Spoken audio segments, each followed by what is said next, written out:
আসসালামু আলাইকুম বন্ধুরা, সবাই কেমন আছেন? আপনাদের মাঝে এই যে গ্রামের মাঠের সেচ ব্যবস্থা দেখেন, এখান থেকে কিন্তু পানি ওঠে, যার প্রয়োজন সেইভাবে মনে করেন এখান থেকে পানি নেই। এইগুলো সরকারি বিআরটিসি থেকে দেয়। দেখুন অনেক চমৎকার একটা ভিডিও। এবার বিকালের পড়ন্ত বিকাল দেখুন, এই যে সরিষা ক্ষেতে পানি দিচ্ছে।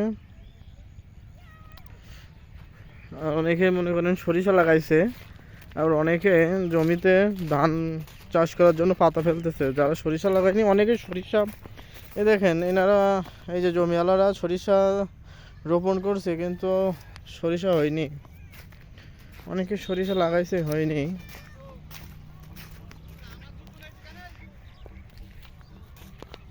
তো সুন্দর একটা ভিডিও দেখুন, পড়ন্ত বিকেল।